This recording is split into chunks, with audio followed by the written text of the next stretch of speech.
بسم الله الرحمن الرحیم. نن تاسو ته د واتس اپ دوه مهمه ځانګړتیاوې درښیم. کېدای شي دغه دوه مهمه ځانګړتیاوې تاسو ډېرو لپاره دا عادي وي، تاسو کېدای شي ورباندې پوه اوسئ، خو ډېری داسې دوستان شته چې په دې دوه ځانګړتیاوو باندې نه پوهېږي او زیاتره وخت کې له ډېرو غټ مشکلات سره مخ کېږي.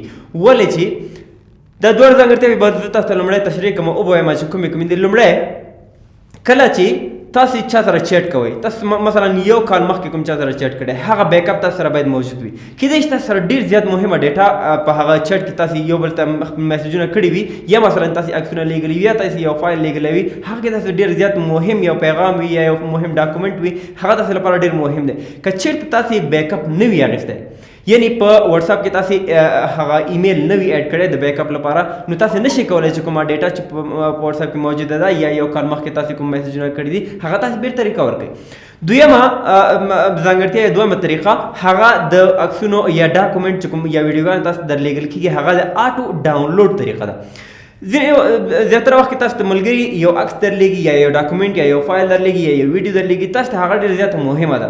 تاسو ډاونلوډ کوئ نه ډاونلوډ کېږي، یا تاسو ځان سره سیف کوئ نه سیف کېږي. نو کولی شئ تاسو د واتس اپ نه داسې یو آپشن فعال کړئ چې کله هم څوک تاسو ته یو تصویر درولېږي یا یو ویډیو درولېږي یا تاسو ته یو مهم فایل درولېږي، هغه د خپله تاسو ګیلري ته ډاونلوډ شي، تاسو فایل مینیجر ته دی ډاونلوډ شي. نو زه راځم او تاسو ته دغه دواړه طریقې ښیم. که چېرته ستاسو دغه دواړه طریقې مخکې نه زده وي نو دغه ویډیو سکپ کولی شئ، پرېښودلی شئ. او که چېرته تاسو دغه طریقې زده نه وي نو دې ویډیو کې تر اخره پورې پاتې شئ. ولې چې دا دواړه کومې طریقې چې زه تاسو ته ښیم دا ډېرې زیاتې مهمې دي، لکه څنګه چې وختي تاسو ته ذکر کړه.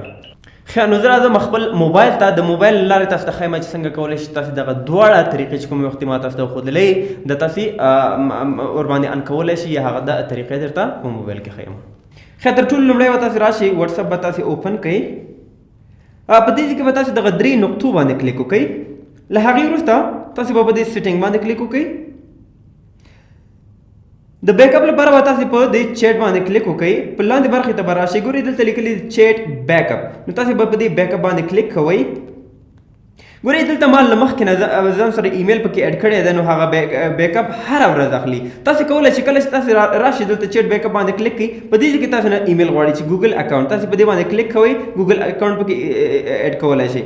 همدارنګه دلته پورته برخه کې تاسو مینولی کولی شئ چې بیک اپ واخلئ، او د هغې وروسته ګوګل ډرایو سیټینګ دی، تاسو کولی شئ چې ډیلی بیک اپ واخلئ، یا هېڅکله نیور یعنې هېڅکله بیک اپ مه اخله، اونلی وین آی ټیپ بیک اپ یعنې کله چې ما بیک اپ باندې کلیک کوم په هغه وخت کې بیک اپ واخله، یا ډیلی یعنې روزمره د بیک اپ واخلئ. همدارنګه ویکلی هم شته چې هره اونۍ د بیک اپ اخیستل کېږي، یا همدارنګه منتلی بیک اپ یعنې چې هره میاشت د هغه بیک اپ اخیستل کېږي. نو تاسو کولی شئ چې په دې کې هغه کوم آپشن چې ستاسو خوښېږي، زما خو ډیلی بیک اپ په دې خوښېږي چې ځکه چې هر سهار کې یا هر د 12 بجو کې هغه بیک اپ خپل اخیستل کېږي، نو تاسو به ډیلی بیک اپ په دې کې انتخاب کړئ. ښه، له دې وروسته دغه ګوګل اکاونټ چې کله تاسو ته دغه آپشن درکړی، تاسو کولی شئ دغه خپل ایمیل له دې څخه چینج کړئ، یا مثلا که چېرته تاسو بیک اپ لپاره ایمیل نه وي اډ کړی نو تاسو کولی شئ چې ایمیل پکې اډ کړئ. ښه، په دې لاندې برخه کې څه وایي چې بیک اپ اوور وائی فای اونلی یا هم وائی فای اور سیلولر، یعنې د دې معنا څه شی ده؟ کله چې تاسو د وائی فای سره وصل یاست په هغه وخت کې دغه بیک اپ اخیستل کېږي. دویم آپشن وایي چې وائی فای اور سیلولر، یا که چېرته تاسو وائی فای سره وصلېږئ او که تاسو شخصي ډیټا وي په سیم کارت کې تاسو انټرنیټ فعال کړی دی د هغې نه د بیک اپ اخلي، نو تاسو کولی شئ د دواړو آپشنو کې یو دانه پکې انتخاب کړئ. په اخر کې څه شی وایي چې انکلوډ ویډیوز، په دې بیک اپ کې تاسو که څوک تاسو ته ویډیو درلیږي نو هغه ویډیو د هم بیک اپ اخیستل کېږي. نو تاسو که چېرته ویډیو هم بیک اپ کول غواړئ دغه آپشن به له دې څخه فعال کړئ، او که چېرته غواړئ چې دا ویډیو تاسو بیک اپ وانه اخیستل شي نو تاسو کولی شئ دغه آپشن له دې څخه غیر فعال کړئ. ښه، نو دا د بیک اپ طریقه چې څنګه کولی شئ تاسو په واتس اپ کې بیک اپ اخیستلی شئ. دا بیک اپ ستاسو په ایمیل کې سټور کېږي، ستاسو په ایمیل کې ذخیره کېږي، او هر کله چې تاسو د خپل نمبر نه لاګ آوټ شوئ، یعنې تاسو موبایل چینج کوئ، یو بل موبایل مو اخیستی دی، په هغه کې تاسو واتس اپ لاګ ان کېږي، نو تاسو کولی شئ چې کله تاسو شمېره ورکړه او تاسو هغه کوډ له خپل موبایل څخه تاسو کوډ ووهه او تاسو د واتس اپ راغللی، نو په هغې ځای کې تاسو ته وایي چې ریسټور یور بیک اپ، نو کوم بیک اپ چې تاسو اخیستل شوی دی ستاسو په ایمیل کې موجود دی نو هغه بیک اپ دې ریسټور شي. نو که چېرته تاسو بیک اپ اخیستی وي هغه بیک اپ به بیرته ریسټور کېږي، او که چېرته بیک اپ اپ نه وي اخیستی نو تاسې هیڅ کله نشئ کولی چې کوم پیغامونه چې بل چا سره کړي یا کوم تصویرونه یو بل سره لیږلي دي نو هغه تاسې بیرته ریسټور کولی نشئ. ښه اوس راځم دویمه طریقه تاسو ته ښیم چې څنګه کولی شي چې یو څوک تاسو ته تصویر درولېږي یا یو ډاکومنټ درولېږي یا هم کومه ویډیو درولېږي هغه د آټو ډاونلوډ شي یعنې په خپله د ډاونلوډ شي او تاسو په ګیلري کې دې راشي. نو زه راځم په موبایل ته تاسو دغه طریقه ښیم. ښه هر کله چې تاسې وټساپ ته راغلی تاسې به په دې 3 نقطو باندې کلیک وکړئ له هغې وروسته به تاسې په سیټینګ باندې کلیک وکړئ. په دې کې مختلف آپشن دي تاسې به په دې سټوریج اینډ ډیټا باندې کلیک وکړئ. په دې برخه کې ګورئ لیکلي دي چې آټو میډیا آټو ډاونلوډ وایس میسج آر آلویز اتوماتیکلی ډاونلوډ. کله چې تاسې وایس میسج هم یو بل سره کوئ نو هغه به هم ډاونلوډ کیږي.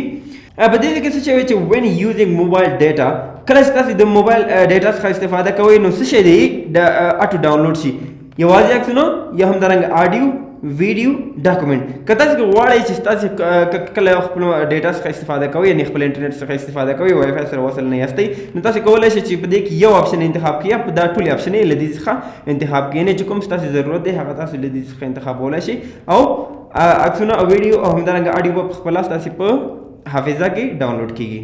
نو هغې اوس به تاسې اوکې باندې کلیک کوئ.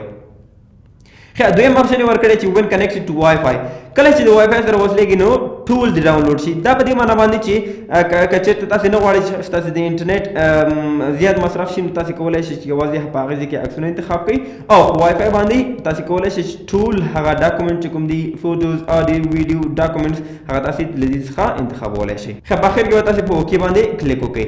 نو هر کله چې اوس تاسو ته یو څوک عکس درلېږي ویډیو درلېږي یا یو فایل درلېږي نو هغه به ستاسې स्टोरेज ته یا ستاسو ګیلري ته اتوماتیکلی ډاونلوډ کیږي.